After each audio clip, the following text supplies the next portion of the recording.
Title: A poor waitress says to the billionaire CEO, "Hi sir. Why is my mother's picture in your wallet?"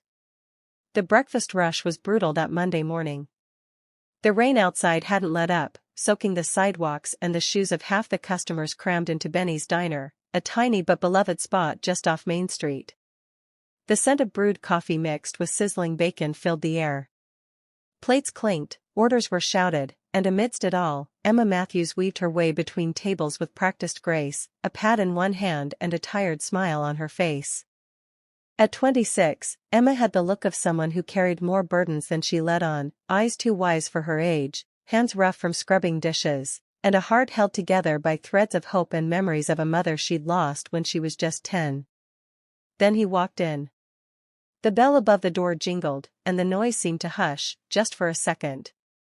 He wore a charcoal gray suit that looked like it belonged in a boardroom 50 floors above Manhattan, not in a greasy spoon with peeling wallpaper.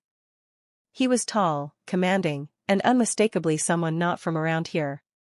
Emma didn't recognize him, but her coworker Julie whispered, "That's Nathan Carter, CEO of Carter Technologies. Worth billions." She blinked. "What's a billionaire doing at Benny's?" He sat in a corner booth, alone. Emma approached with her usual warmth. "Good morning, sir. Coffee?" He nodded, offering a polite smile. "Yes, please. Black." As she turned to pour it, she heard papers rustle. She glanced back. He was flipping through a small leather wallet, pulling out a photo. Something about it snagged her attention. The edges.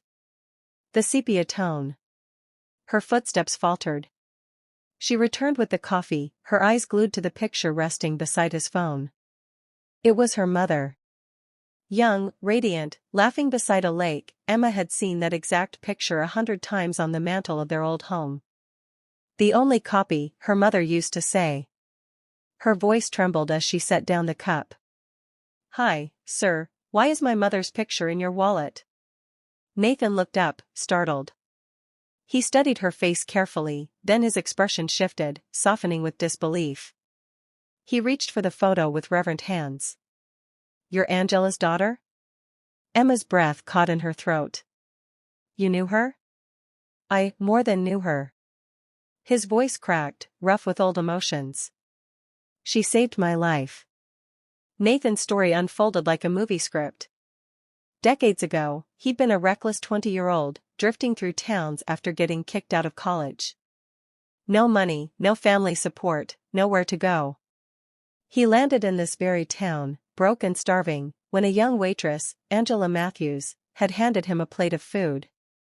"I told her I couldn't pay," Nathan said, staring into his coffee. She just smiled and said, "Pay it forward someday."